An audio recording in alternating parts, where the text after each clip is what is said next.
இறையமுதும் நேயர்களுக்கு வணக்கம். உடலும் உள்ளமும் இணையும் உன்னதத்திற்கு உங்களை நான் வரவேற்கிறேன். அனைவருக்கும் இந்த நாள் இனிய நாளாக வாழ்த்துக்கள். இன்றைய நாள் உங்கள் அனைவருக்கும் நல்லதே நடக்கும் என்று உங்களுக்கு ஒரு நல்ல நாளாகவும் இருக்கும்.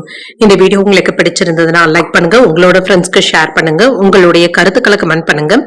மறக்காம இறையமுதும் சேனலை சப்ஸ்கிரைப் பண்ணிக்கோங்க. இன்றைய தினம் பராபவ வருடம் ஆடி மாதம் 16ஆம் நாள் 1/8/2026 ஆகஸ்ட் மாதம் சனிக்கிழமை. இன்று பிறந்த நாள் கொண்டாடும் நேயர்களுக்கும் திருமண நாள் கொண்டாடும் தம்பதியர்களுக்கும் எங்களின் மனமார்ந்த வாழ்த்துக்கள். இன்றைய தினம் சூரிய உதயம் 6:03 லக்னம் கடக லக்னம். இன்றைய தினத்திற்கான திதி திருதியை இரவு 10:37 வரை இருக்கின்றது. அதற்கு பின்பு சதுர்த்தி வருகின்றது. நட்சத்திரம் சதயம் நட்சத்திரம் இரவு 8:58 வரை இருக்கின்றது. அதற்கு பின்பு பூரட்டாதி நட்சத்திரம் வருகின்றது. நல்ல நேரம் காலை 7:45 முதல் 8:45 மணி வரையிலும், மாலை 4:45 முதல் 5:45 மணி வரையிலும். கௌரி நல்ல நேரம் காலை 10:45 முதல் 11:45 மணி வரையிலும், மாலை 9:30 முதல் 10:30 மணி வரையிலும்.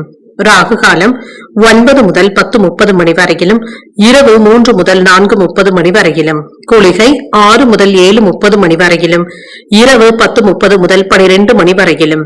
யமகண்டம் 1:30 முதல் 3 மணி வரையிலும், இரவு 7:30 முதல் 9 மணி வரையிலும்.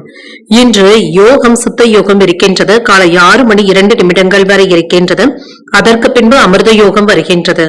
இது இரவு 8:58 வரை இருக்கின்றது. அதற்கு பின்பு மரண யோகம் வருகின்றது. கரணன் 12 முதல் 1:30 மணி வரையிலும். இன்றைய தினத்திற்கான சூலம் கிழக்கு பரிகாரம் பெயர் சந்திராஷ்டமம். இன்று பூசம் மற்றும் ஆயில்யம் நட்சத்திரக்காரர்களுக்கு சந்திராஷ்டமம் இருக்கின்றது. பூசம் நட்சத்திரக்காரர்களுக்கு இரவு 8:59 வரை சந்திராஷ்டமம் இருக்கின்றது. அதற்கு பின்பு ஆயில்யம் நட்சத்திரக்காரர்களுக்கு சந்திராஷ்டமம் வருகின்றது. இதனால் உங்களுக்கு ஒரு மகிழ்ச்சியான நாளாகவும் மன நிறைவுடன் கூடிய நாளாகவும் அமைய வாழ்த்துக்கள். இந்த வீடியோ உங்களுக்கு பிடிச்சிருந்ததுனால் லைக் பண்ணுங்க, உங்களோட ஃப்ரெண்ட்ஸ்க்கு ஷேர் பண்ணுங்க, உங்களுடைய கருத்துக்களை கமெண்ட் பண்ணுங்க. மறக்காம இறையமுதும் சேனலை சப்ஸ்கிரைப் பண்ணிக்கோங்க. நன்றி, வணக்கம்.